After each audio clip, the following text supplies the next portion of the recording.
Lu tahu nggak? Ada satu orang di Jepang yang hidupnya cuma buat satu hal. Menguasai dirinya sendiri lewat pertarungan.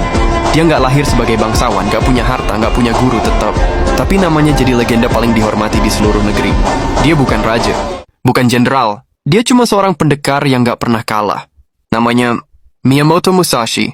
Musashi lahir sekitar tahun 1584.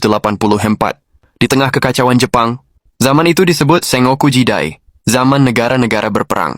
Ratusan klan samurai saling bunuh demi kehormatan dan kekuasaan. Tapi Musashi nggak peduli semua itu. Dia tumbuh di pinggiran keras kepala, liar, susah diatur. Waktu umur 13 tahun, dia udah ikut duel pertamanya. Lawannya, samurai dewasa. Hasilnya, samurai itu mati di tangannya. Dan sejak hari itu, Musashi sadar, yaitu adalah dunia cuma menghargai satu hal, kemenangan. Musashi mulai berkelana sendirian. Dari desa kecil sampai kota besar, dari kuil ke istana. Dia nyari satu hal, lawan yang bisa ngalahin dia. Tapi setiap duel, hasilnya sama. Dia selalu menang. Dia belajar dari siapapun dan apapun. Dari arus sungai, langkah binatang, bahkan bayangan sendiri. Musashi mulai sadar kekuatan bukan soal otot, tapi soal pikiran. Kalau lo bisa ngerti ritme dari segala hal, katanya, lo bisa ngalahin siapa aja, bahkan tanpa pedang.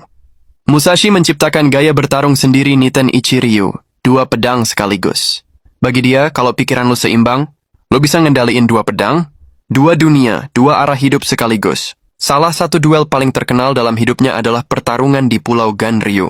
Lawannya, Sasaki Kojiro, pendekar sombong dengan pedang panjang yang terkenal mematikan. Musashi sengaja datang terlambat, naik perahu, dengan dayung yang dia ukir jadi pedang kayu. Saat duel dimulai, Kojiro menyerang duluan. Tetapi Musashi bergerak cepat, dan dalam satu pukulan, semuanya selesai. Kojiro roboh. Musashi lagi-lagi menang. Semua orang nyebut dia pendekar tak terkalahkan. Tapi Musashi mulai ngerasa kosong. Dia udah menangin ratusan duel tapi nggak dapet apa-apa. Dia sadar, selama ini dia bukan ngelawan orang lain. Dia lagi ngelawan egonya sendiri. Tapi seiring waktu, Musashi mulai sadar sesuatu. Setiap duel yang dia menangkan malah bikin dia kehilangan sesuatu.